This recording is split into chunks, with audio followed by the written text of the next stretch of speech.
Man, I just after that we took that little break, I went to the kitchen and things are getting feisty in there. We're That on diets. Yesterday was our cheat day. So today I get chicken wings and that's it. so I went in the kitchen and we've got my daughter's 18-year-old best girlfriend is living with us right now, so I've got 5 kids at home.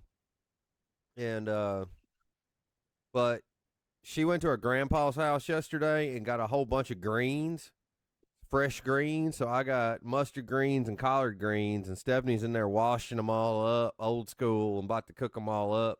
And then she's got a Boston butt that we were gonna smoke it, but it's raining today. It just started raining a little while ago. It's supposed to rain the rest of the day, so she's gonna cook it slow in the oven and make pulled pork and homemade greens, some fresh greens. I may have to go in there and make some pintos and cornbread. I don't know. I I think I I got can some eat butter. I think I got some buttermilk. I can eat all that but the cornbread and it does sound awesome. We're doing chicken wings and probably that's about it. We're doing a it's like a slow carb deal. I can eat essentially meat, any kind of protein, and beans. The only carbs I can consume are legumes, which are like any kind of bean, lentils, stuff like that. And it's pretty good and pretty easy. Like yesterday, I'm feeling kind of slow because yesterday I consumed probably 2,500 calories for no reason. uh, our connection is way better since we took a break. Like I can, Awesome. yeah, I can hear you way better. Are you doing? Glad to hear. Are you working out with it? I do a little bit. I mean, I work out like 46-year-olds work out. Like I do I subscribe to the old Jaeger methodology of like less weight, more reps type of deal. I don't know if that was one of his or not, but I thought somewhere I heard him say it. But like I don't lift a bunch of heavy weight or anything. I've got this shoulder is in need of a replacement from where I dislocated it a few years ago. And I got a hip replacement. So I just gotta like I gotta be careful on the joint type stuff. But like Yeah. I typically on a tournament day, like when we're running a tournament, I'm cutting anywhere from like 15,000 to 20,000 steps, which doesn't sound like a lot, but when it's 15 hours of your day, like for a week straight, like it beats the dog shit out of you if you're not doing something. So, like, man, I try to get up and walk the dogs. I try to do a little bit of light lifting, like kettlebells, nothing heavy. I had an issue with my back this week that makes me think like I need to actually like look into like starting strength and some different things to strengthen some other muscles that are kind of wearing out. I've heard there's some like machines that you can get to help your back. Like there's some depending on what's wrong with your back. Um, I typically do. I don't know. I'm not a heavy guy, anyways. Um, I think in probably when I was teaching, I probably caught the dad bod a little bit, eating too much school food and having black ladies make me extra sweet tea and all that shit. Um, but I kind of like I don't know. In the early days, of act was kind of basically like cut out sugar. Just I'll drink a couple like a handful of sugary drinks a week, but not a lot. Just like whenever I want them. But I got back. I'm probably at like 138 or whatever, and like my weight in college was like 135. You know, Yeah, that's so awesome. and so I mean I work out every morning. The last couple of weeks, I mean, I had the flu, and then I slept wrong or something, screwed my shoulder up, and my like I get issues with my like neck from like guitar straps and stuff. After like when you do like 3 or 4 hour sessions, that stuff starts like working on your muscles and neck and everything, And I get elbow pain, like computer elbow or like tennis elbow or like guitar elbow, basically. I find that the more meat I eat helps my joints. And so I eat heavy protein. I do some carbs. I look at my son does like powerlifting and stuff, and he's working out and stuff. And I'm probably what's funny is I'm probably more upper body like toned and in shape than he is, but he's more like leg than me. But Yeah. But I do a lot of I work out every single day. Like I said, the last couple of weeks, I took a couple week break just to get heal up from being sick and shoulder and everything. But over the past basically like year and a half, a year or so, I've been just working out every day, every morning. I do it in the Nice. mornings. Like I don't leave the house unless I've done at least 10 push-ups. Even if I don't have time to work out, whatever, or I'm not feeling it, 10 push-ups. Even if I feel But shitty, 10 push-ups every but day. I know but that's the it's a weird mantra to have, but it's like I'm doing 10 push-ups every day, no matter what. but that's where people don't understand. Like, It's just you it's talk about walking. everyday consistency. Yeah, 10 leads to 20, 20 leads to 50 type of deal. And literally body weight exercises are a lot of where I'm at, Chin a lot of what ups, I a do. And lot of chin ups, a lot of push ups, a lot of kettlebell. I got bands. Um, the main thing is I don't want to be a broken down old motherfucker, you know. And that's the only fountain of youth is muscle gaining muscle. There's there is no other fountain of youth, you know. But I'm still learning, you know, too. You know, I learn a lot. There's a lot of modern stuff out there. I'm still learning. You know, my son, he's big into it, so we talk about it. We've got a weight bench, which he's off for Mardi Gras break right now, and he's already told me that he was going to clean the garage out and everything, and get the weight bench set up, get everything organized out there, and because he wants to work out. And you know, the funny thing was, he's like, I would have already had it. I told him the other day, I was like, man, I got a window unit for the garage. He's like, he didn't know I had it, and he's like, I would have already had it cleaned out if I knew that. You know, hooked that window unit up, had AC out there. I found a window unit at the dumpster. It was like sitting on the ground, dude. I took my van over there and picked it up. I brought it back to the house, plugged it in, blows cold air, and I'm like, oh, free window unit. There you go. Nice. I will 100%. I Nice. will 100% dumpster dive a window unit. 100%. If But I yeah, see we if got I a see it and have a use for it, I'll grab it. So that's me. But yeah, we got a weight bench, a heavy bag, and some other stuff to set up out there and kind of expand what we're already doing. Um, but I find that just everyday consistency. Don't go crazy with it. Don't try to push yourself to like absolute failure and stuff. Just do it every day. Get a little more, a little more, a little more. Just stick with it. And I'm actually seeing results, which I think is cool. And it's kind of making me more hooked on it, you know? it it's a drug. Like feeling good is a drug. And Like it makes me like the working out. I used to work out in the evenings, like in the past, and I'd already be tired, or you know, you've worked all day, and you know, and it never really I'd lose the routine. I'd be busy with family and other stuff. By switching to doing it in the morning was the big thing for me. It was that the stupid simple, just do it in the morning, and you know, now I do it every single day, and it makes me feel good before I leave, and then makes me feel good, and I have enough time to recover and do it the next morning. You know, so that's awesome. that's just my routine. You know, And I try to and I'm not one of those guys that's like, you know, flexing and trying to like talk about working out on Facebook and shit like that. It's just a personal thing for me. You well, it helps for other people to hear it because you don't know who's on what journey. And like know, right? like when we were talking about previous jobs and all that, like, man, I was miserable and had no idea. I added 5 pounds here, 10 pounds there, and the first time I like jumped on stuff to like lose weight and like be in shape, I, I don't do it. I always tell people because they're like, "Well, are you doing it to lose weight?" No, I'm just doing it to be healthy. Like I'm just doing it, like you said. I don't want to be like a 70-year-old dude incapacitated to a wheelchair because I, I couldn't stay off of goddamn Little Debbie's for for the majority of the week because I was eating goddamn Lucky Charms and bullshit.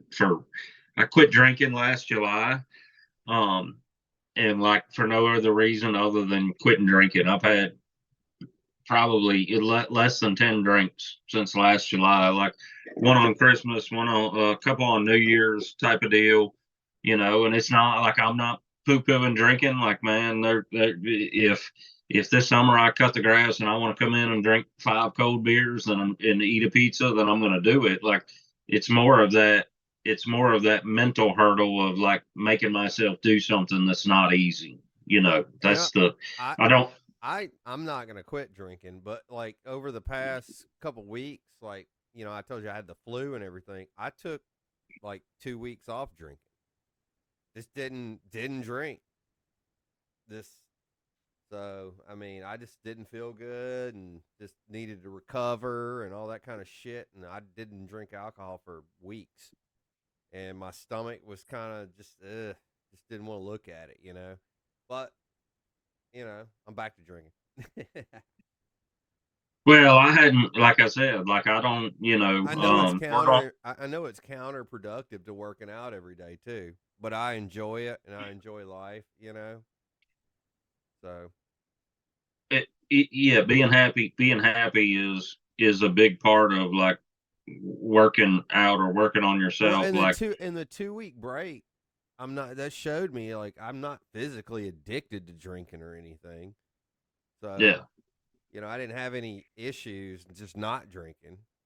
So I went to no, I did some pretty hardcore stuff for a 45-year-old Friday night. Me and Stephanie, she wanted to go out, take me out on a Valentine's date, and a friend of mine, his band was having a comeback show, so it was a 4-band show at Chelsea's in Baton Rouge, and we went out to this metal show. Ooh, I drank like 10 pints of Guinness. Went to Waffle House, stayed out real late. I go to bed about 10:30. I stayed out. We got home at like almost 2. You know, and I get home and just like stumble out of the vehicle and drop Waffle House in the parking lot. And Stephanie's pissed at me for dropping the leftovers. I still hit it hard every once in a while. It Yeah, I I didn't. just pick and I choose my times. Saturday I had to work, and that was a 2 monster morning, and I still didn't feel quite right. I didn't feel like I had a hangover, but I just felt off. Like the normal pep in my step just wasn't there.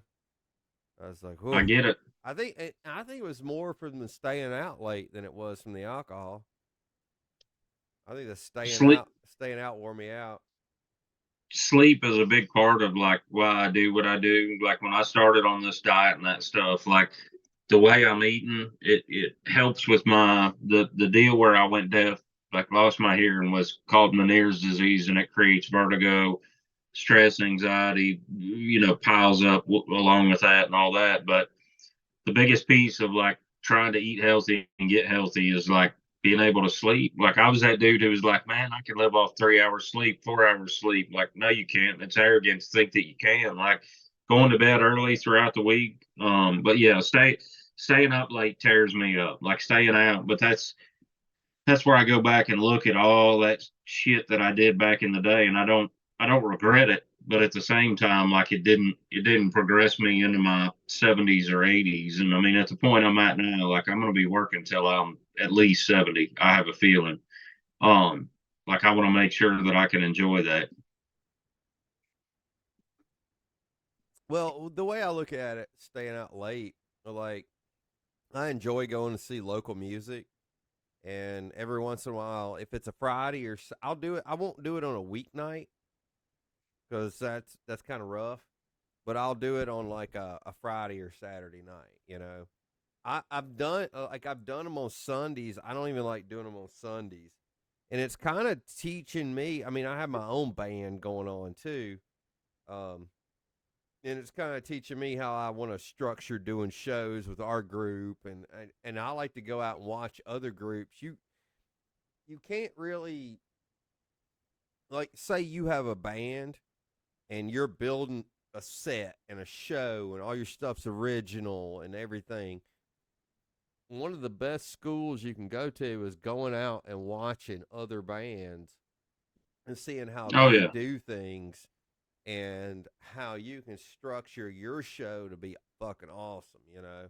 And that's the point to where the point I'm at in our band is like I want us to have a really great like local show and we don't really sound like anybody else and you know we're definitely going to be different and so I want us to put on something cool, you know. So and I've got made like a bunch of new friends. Like I wake up Saturday morning, I got like 8 new Facebook friends from hanging out with people and talking to people. You take a guess what do you think people at metal shows talk about? Now this was a younger crowd than most of the metal shows I go to. Or like I go to like shit from like our generation, you know, like I Yeah. go to older band like Crowbar. I went and saw Corrosion of Conformity at the same venue. Those are bands from like kind of our era. Um, but these were local bands, and mostly the crowd was a little different. If they were in their like 20s to like maybe 35, and a little bit of alt, a little bit of emo. Take a guess what they would talk about outside smoking. Big groups of people outside smoking. Take a guess what they were talking about. Emo, Man, probably I hope millennial metal crowd. I hope it wasn't politics, but I'm Nope. gonna say something like buying houses and interest rates. Guess again. Take another guess. That ain't it. Cooking barbecue. A little bit. I think there was a little bit. There was a little bit of barbecue involved. I think we did discuss that a little bit. I was kind of like the old guy there, me and Stephanie. Yeah. So believe it or What? not, all these guys and women out there, couples and everything, they were out there talking about like sustainable homesteading, um, Nice. but raising animals, big families, gardening, backyard chickens. A lot of them already had backyard chickens and stuff. They're all like not eating poison. They were all talking about smoking weed, going to metal shows, not eating poison, and like getting back to the land. And some of them were already doing stuff in their yards and growing stuff and doing raised beds and shit already. So That's how it. That's how it should be, though, man. Like honestly, that we got to do that. Tara and I live in an HOA. She's adamantly said she'll never have chickens.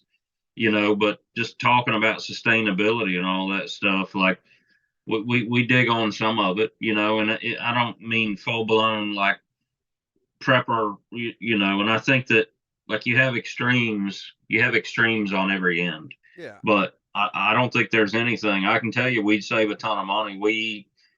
I eat probably 4 to 6 eggs a day. There's no telling what the boy eats when he eats eggs. The 16-year-old, if I got both the 16 and 17-year-old boys here, they'll literally eat, 2 or 3 steaks and 2 or 3 chicken breasts, between the two of them if we let them. It depends on where we're at. Like right now, we're finishing up wrestling season with Will, so he doesn't eat a bunch during wrestling season because he's continually and constantly cutting weight, which I yeah. hate. My son, I think Um, my son's. I don't know if he's I think he's bulking right now. I don't think he's cutting. but Yeah, Brandon, it's funny. The kids get on these bulking cutting schedules and stuff, and I'm just like, work out every day. yeah, yeah, yeah, Yeah, just yeah. maintain and grow. So, some of it I don't understand and won't ever claim to understand, but I'm just happy that's what they're focused on. When I was 16 and 17, I was focused on, getting money however I could or had, and Yep. then using that money in nefarious and inappropriate methods. So, in relation to what they're doing, being so, and I mean, I played sports. I wasn't a shitbag. I had a job, but I did choose some outside the box methods to get paid, and it was just constant battle, with a lot of that stuff. You had to keep a bunch of plates in there, but that kind of prepared me for what I do now too. Right. But that's good that I'm glad the metal crowd has braced it and they're digging on I some thought of it was that. interesting. I was the old guy there, you know. I was kind of the gray beard old guy there, me and Stephanie, and I'm like the guy that's already, I used to raise before I moved down to here. I used to raise acre gardens, multi-acre gardens, grow vegetables, trade vegetables, raise chickens, can all my own stuff.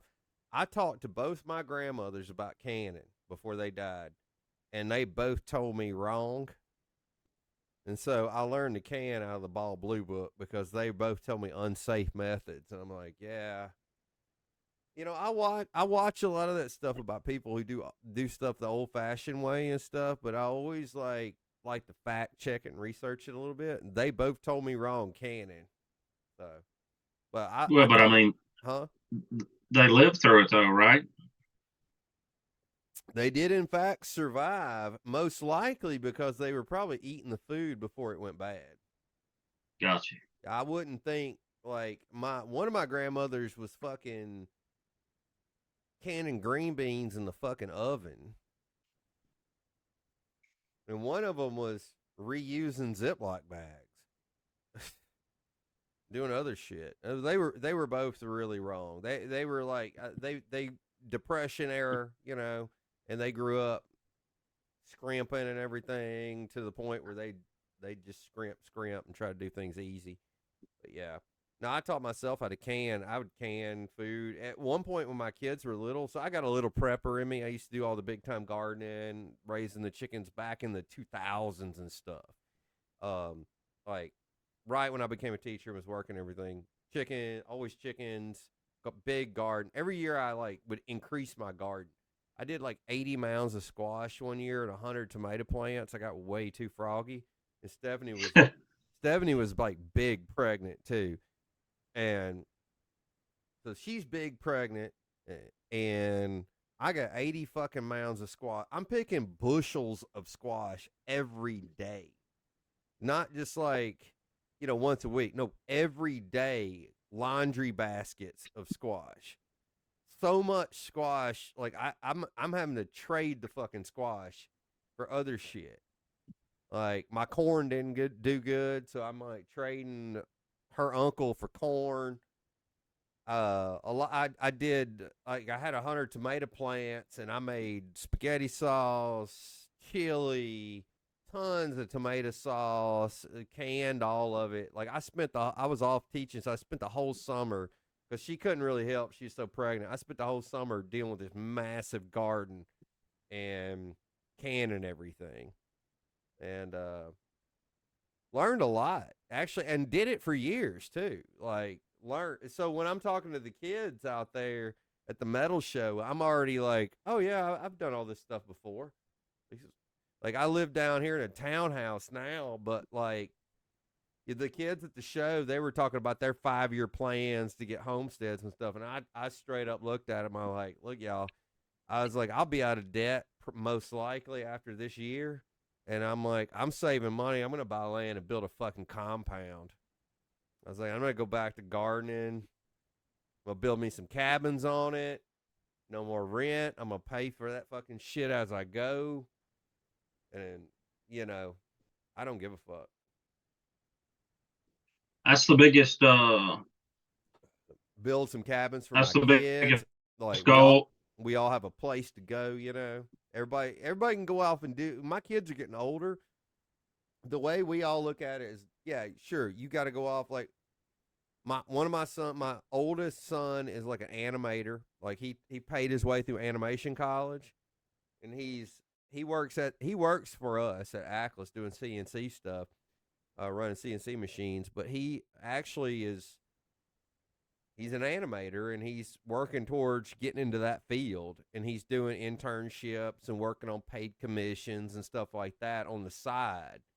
um my daughter, she's working as a substitute teacher. She's already graduated. She's 18.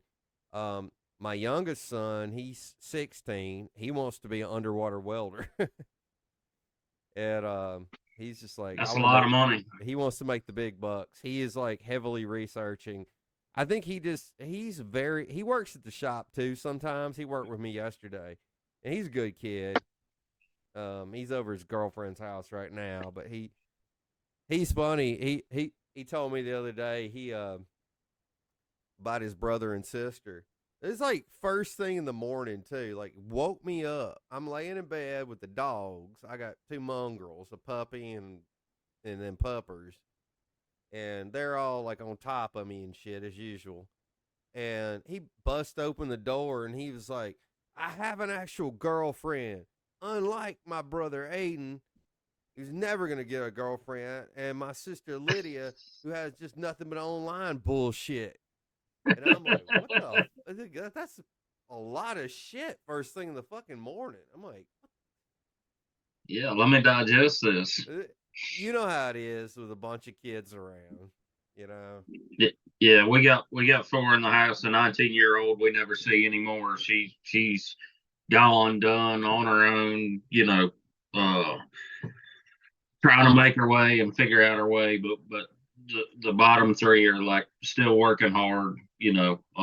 Taylor's graduating this year, and she's gotten accepted to about 20 colleges, and now she's just figuring out how she's going to pay for it and all that kind of stuff. And the two behind her, Will's wrestling, Brandon plays football.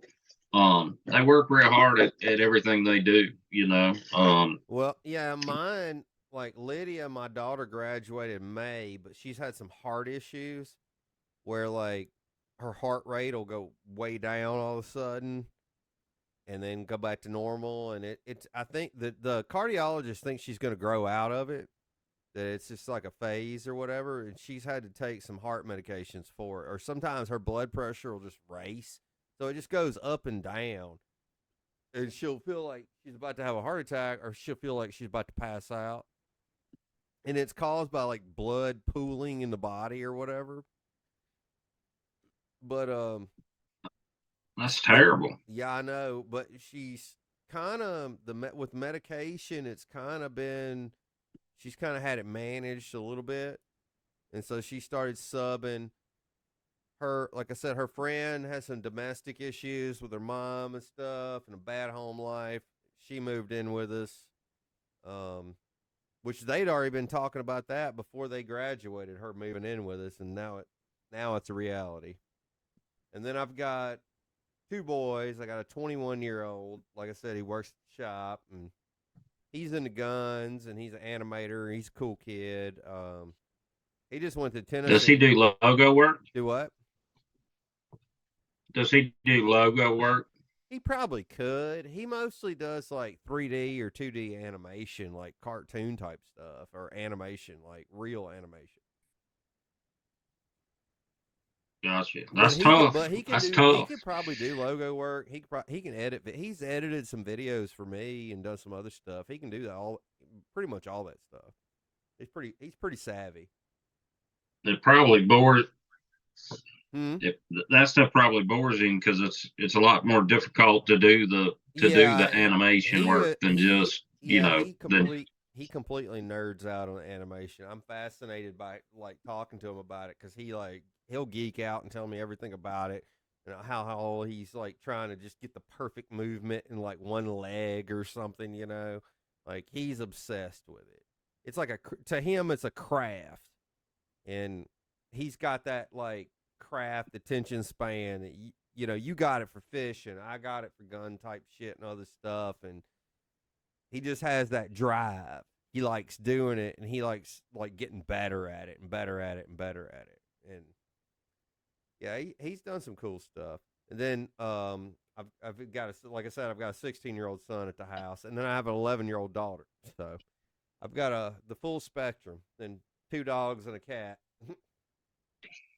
we're in the middle of it with you, buddy. I got a pile of them, and they're trying to give them the freedom to find their own way and do their own thing, but at the same time, like crack down when you need to crack down, or like let them learn So the lessons that they're fixing to learn. It's a tough line to walk for me. I'm learning the gentle nudges.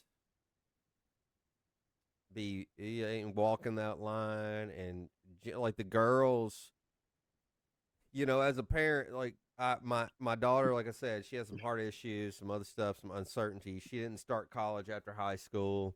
She's got tops if she ever wants to go. Um, she's taken a bunch of AP courses. She's really smart. Um, so she can get college paid for. And my youngest son, he's already got all that stuff set up too, but I think he's gonna try to do something. I think he wants to do something more skills oriented. I've seen a big pickup on Trades and stuff. trades. My nephew's a welder now. He went to welding school and he's in welding, but he's welding for a huge shop that's I think they're French owned. He likes his job and all that stuff, but it's being a corporate owned welder is not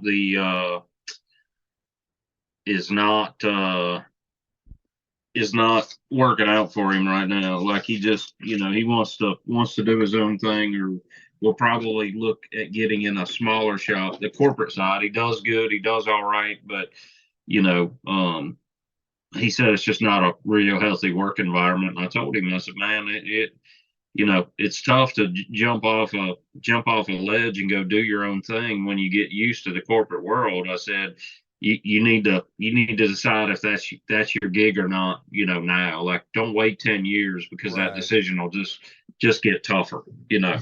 I'm looking at Kirk. Kirk's told me all about how he's gonna how kids are. We all had our ideas of how things were gonna go when we were 15, 16.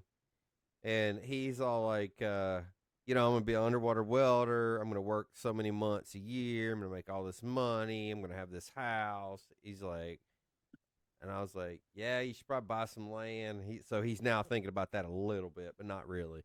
And he's all like, he wants certain things in life for this in his head for status. And he told me yesterday, he's like, I'm glad you're doing a podcast because you're not gonna get any grandkids except for me.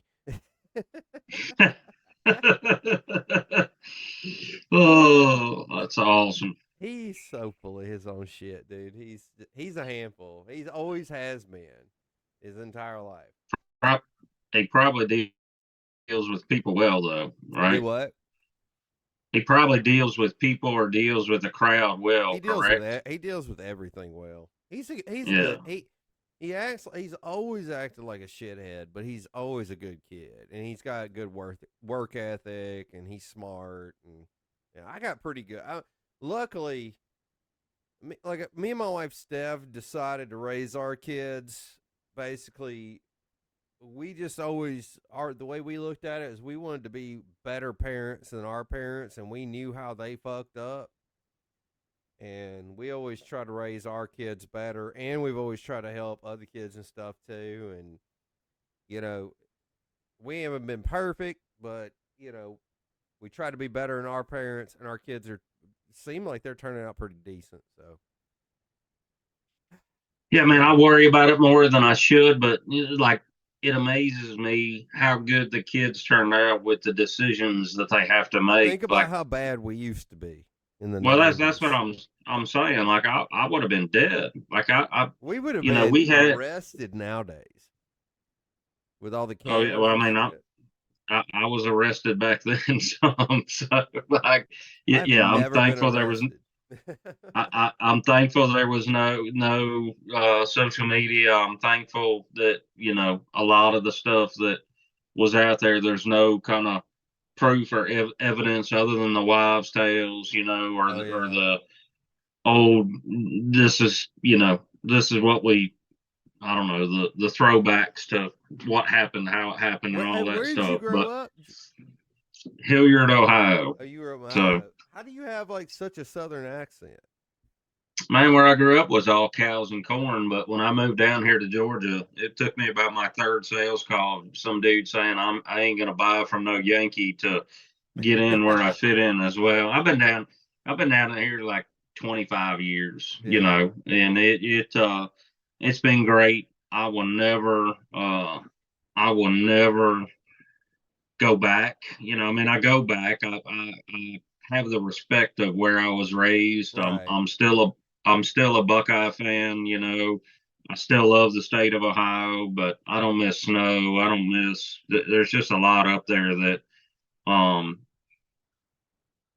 There's just a lot up there that you know the South is great. People are nice. People are just uh really look out for their neighbor, take care of each other type deal.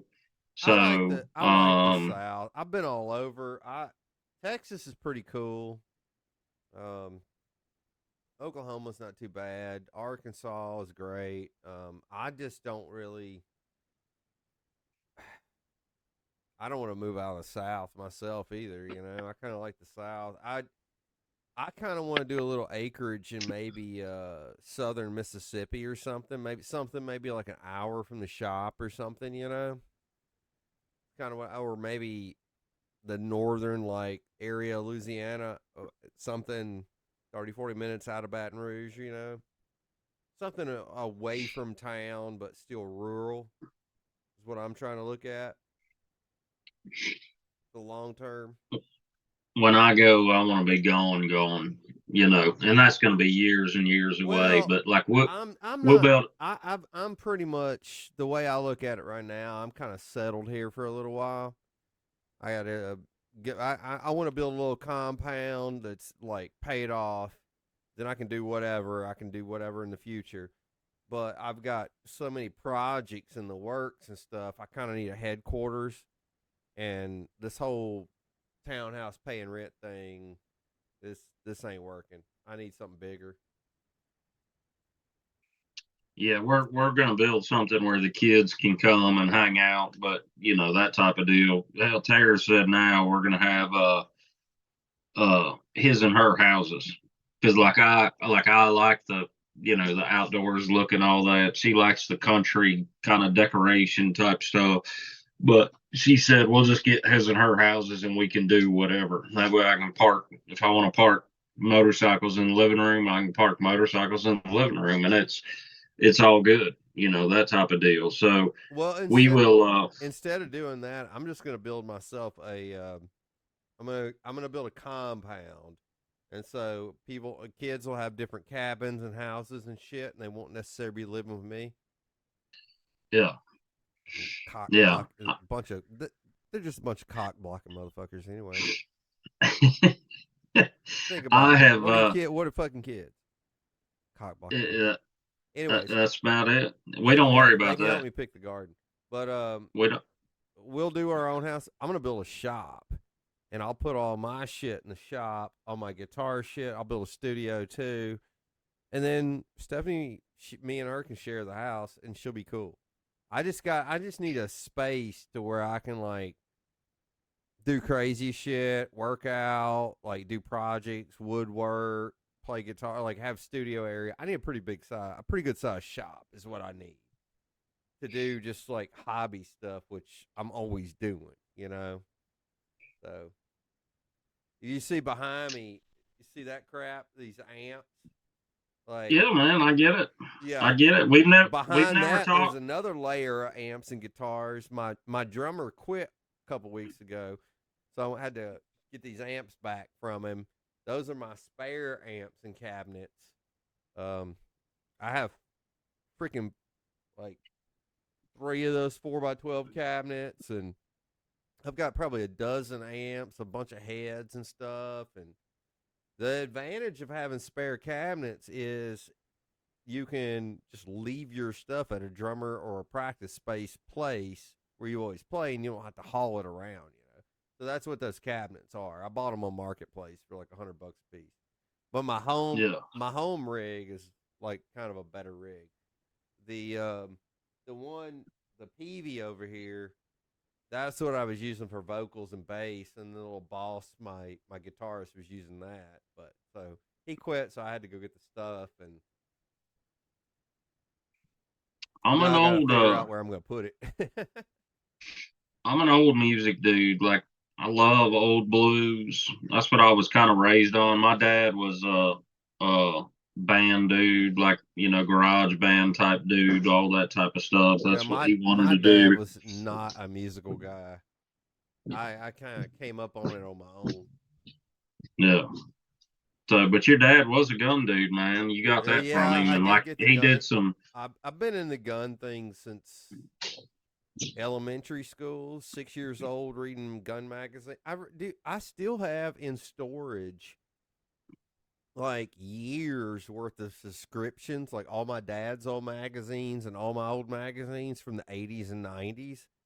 Like years of subscriptions for like guns and ammo, shooting times, guns, American handgunner, all that shit and other stuff. I've got file boxes full of that shit. What do you And plan to do with it? I don't know. I have it all at the shop upstairs in storage and never brought it all home yet. Um How do you archive that? I don't know. I think I might put it somewhere once I like build the compound or whatever, or sell it on eBay one. Yeah, archive it, and then sell it. I wish I could just bring it home. My kids would read all of it, but I don't think they are. I mean, I read every article in every one of those magazines probably a couple of times, and that with experience is where knowledge comes from, you know. Yeah. I guess I started reading and started getting into stuff. Yeah, I was probably around 6, out back and out in the backyard with a Remington single shot 22 that my dad bought at a gun show for $50 and brazed the bolt handle back on, chopped the stock off, and chopped the barrel to 16 inches. I'm out in the backyard shooting fence post in half with it just by myself. What's the coolest thing you remember your dad building? Because I know we've talked about some of that type of stuff, like Mm. because I know he's built some pretty awesome, like awesome firearms. Like, is there anything that was Well, like a unicorn? he gave up his FFL. There were a couple of things that I wanted to get from him before he stopped building stuff, but it just never worked out money wise or whatever, or getting base guns because he's my dad's not gonna build me a gun for free. Yeah, it's a lot for all the viewers out there. It's a lot of work, you know. But what I really wanted was I wanted two guns. I wanted one of the 50 cal old army conversions. So he used to take the Ruger Old Army, and at that 44 caliber is okay, but it's still real low velocity. Well, he went in and he designed a bullet for it and had, I think, Mount Baldy or somebody make a mold for it. And he pioneered a 5 shot, like 50 cal conversion for the Ruger Old Army, which brought it up to like 44 Magnum ballistics and it actually made it a hunting pistol.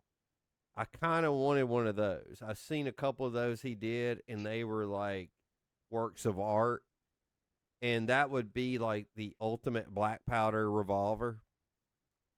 Yeah, I kind of wanted one of those just because it was really cool. Um, Another cool thing he did that I kind of wanted to do, I kind of wanted to build one with him, but there was never the time or whatever. Is he kind of pioneered a Ruger number 5 grip frame, which was, I think he may, I don't know what he did in the later years, but I know the early ones he did were like a Bisley grip frame that was cut and welded with another like XR3 metal grip frame, and it ended up being a Keith number 5. And like we had an original drawing of the Elmer Keith number 5 Colt grip frame, and so we managed to replicate a Ruger grip frame from that. And I helped with it back in the day, and I made grips. I used to make grips, and so I used to make some of these number 5 grips because nobody makes grips for a grip frame you made from scratch, right? So you have to make grips too. So I made custom grips for them and stuff. And I always kind of wanted like a really nice like mm, maybe 6-shot 44 special number 5 with like an octagon barrel and really fancy, maybe color cased and everything. So maybe make the grips myself. That's awesome. That's Yeah, awesome. but those times are past. You know, if I ever want a number 5, I'm gonna have to re-engineer it. When I get that, you get that compound built, and then you become that dude that walks around with 6 shooters on his waist everywhere, all day long, type of deal. So I have a few 6 shooters. I've thought about like going back to 19. I would run 1911s before I had any kind of training. Like my first pistol I bought from my real dad, and it was a Llama Mini Max, like a Yeah, 4 inch or 4.5 inch 1911 frame type deal. It was garbage, but I mean, like, I literally, y'all would have vomited because like I literally garage filed everything. Like, I would just like try to consume information. I just made it my life's work. Hey, I got one pistol. How do I make this thing work? And I would literally just go through stuff, break stuff, order parts, hand file parts to fit. Like, I was probably doing way more than I thought I was doing, but like I finally got that thing to where it would run, consistently with like good mags. And that's before I got into like training and all that stuff. Like that's what I would roll. And I think back to it and I'm like, man, I'm not I'm not spending 3 grand on a 1911 that I know will run, but like I've thought about getting maybe something from what's that company Biggers is with? SD Like SDS. getting a cheap gun and seeing if I can make it run again. The problem is I don't have time. Those cheap guns from Turkey, the one he that Biggers is importing, they're probably running pretty good. It, it, Everyone that I've had come through the shop and everyone that I've seen at a show, it was tight and looked good and worked good as far as 1911s go. Like they've all been decent. Like I think like as much as you would shoot one, like if you want to just get a 1911, those things are cheap. Fucking buy one of them, dude, and shoot it. I think it'd be fun. yeah, I've still got I some. don't even think I'd work on it. I saved some mags and saved some ammos from anything uh, uh from everything that I sold off. So I mean I've got some like weird ammo laying around, but I mean I've got a bunch of 45 ammo and 45 mags, and I don't have a single firearm that'll shoot 45 ACP right now. So That's funny. I um only have one, I've thought about it. I think about it a lot. and I have a All ton of ammo or a ton of components. so I have a whole ton. I condense. You said you condense what? I can't Well, hear that's you. like 5.56 stuff. I've got loaded AR mags down to like either 308, 545 by 39, 9 millimeter, and that's pretty much it. Like that's everything that other than some family hunting rifles and stuff that I had over time. Um, I just, but I still have a lot of ammo in my mags for that other stuff, and I don't have anything that run them in. When I parted ways with Head Down, like the gun drama was like never higher. So like I didn't buy any ARs. I didn't get into the AR world. I didn't necessarily support any AR manufacturers. Just trying to stay out of all the bullshit drama. So I went AK on everything. Um, and then I got to where I just got more comfortable running my 74s. Um, and that's kind of what I roll with now. I roll with Glock 17. I sold all my 19s. Like I don't even own a Glock 19 anymore. Everything I run's a Glock 17 or a Century imported 74 that yes I know runs, and that I keep everything small Hey, and moving. let's The best I can. let's pause right here, and we'll come Gotcha. back to the guns in just about 7 minutes again. Okay, I gotta. 7 minutes sounds good.